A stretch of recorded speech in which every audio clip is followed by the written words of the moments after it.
இதய பிரச்சனைகளுக்கு தீர்வு காண முருகன் ஹாஸ்பிடல்ஸின் முருகன் ஹார்ட் ஃபவுண்டேஷன். இனி அனைத்து வித இதய பிரச்சனைகளுக்கும் வேர்ல்ட் கிளாஸ் ட்ரீட்மெண்ட்ஸ் உங்களுக்காக. முருகன் ஹார்ட் ஃபவுண்டேஷன், உங்கள் இருதயத்தின் நம்பிக்கை.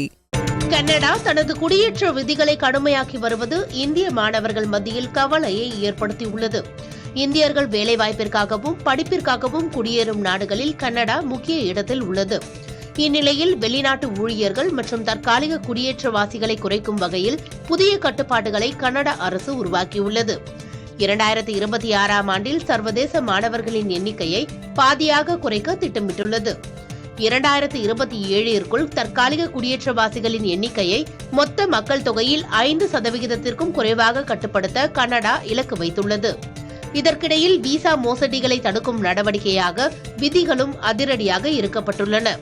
இனிமேல் மாணவர்கள் தங்கள் படிப்பு விதிகளை மீறினாலோ வகுப்பிற்கு செல்லாமல் இருந்தாலோ அவர்களின் விசா அல்லது படிப்பு அனுமதியை குடியேற்ற அதிகாரிகள் எப்போது வேண்டுமானாலும் ரத்து செய்யலாம். மேலும் மோசடி அதிகம் நடப்பதாக கூறி இந்தியா மற்றும் வங்கதேசம் போன்ற நாடுகளில் இருந்து வரும் விசாக்களை ஒட்டுமொத்தமாக ரத்து செய்யும் அதிகாரமும் குடியேற்ற அதிகாரிகளுக்கு வழங்கப்படுகிறது. மோசடிகளை காரணம் காட்டி சமீபத்தில் இந்திய மாணவர்களின் 74% விசா விண்ணப்பங்கள் நிராகரிக்கப்பட்ட நிலையில் இந்த புதிய கட்டுப்பாடுகள் இந்திய மாணவர்களுக்கு கூடுதல் நெருக்கடியை ஏற்படுத்தியுள்ளது.